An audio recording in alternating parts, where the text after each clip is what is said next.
A yau, ƙwarewa kan aiki da yanar gizo ya wuce duba saƙonnin email, tura saƙonni ga 'yan uwa da abokai, siyan kayan abinci, gano wuraren zuwa hutu da kuma binciken abin da za a iya yi a gida.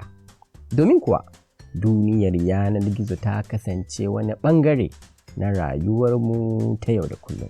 Yayin da lokacin da muke yi a yanar gizo yake daɗa ƙaruwa, haka damar da take ciki take ƙaruwa. A kullum ci gaba ake samu.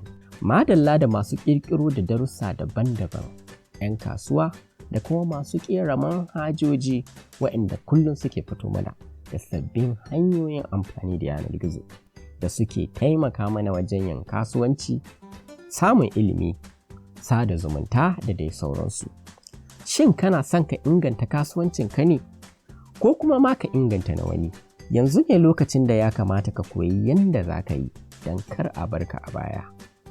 Amma ta ina za ka fara?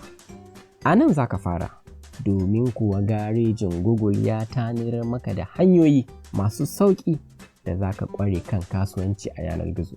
Tun daga yadda za ka sayar da kayanka zuwa ga yadda za ka tallata su. Google ta tsara darussan bidiyo tare da tambayoyi masu yawa don ka samu sauƙin fahimtar sabbin dabaru da kuma sabunta ilimin da kake da shi a wannan fannin.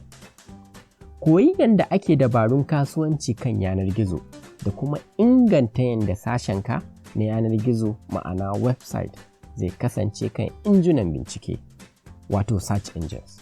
Yadda ake amfani da kayan bincike wato analytic tools don samun zurfin fahimta akan al'amuran yanar gizo. Kuma me kake sha'awa? Akwai wani darasi na musamman da zai taimaka maka ga cimma burinka. Google ta nemi masana kasuwanci a yanar gizo don ƙirƙiro maku da darussa a cikin bidiyo da za su ba ku damar koyo a duk inda kuke kuma a duk lokacin da kuke so.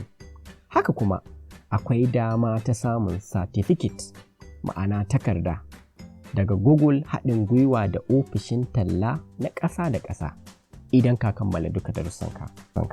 Ko me matakin ƙwarewarka ko burin da kake so ka cimma, garejin Google zai taimaka maka don inganta kasuwancinka akan yanar gizo, haɓaka CV ɗinka ko ma kawai don taimakonka wajen koyon wani abu sabo.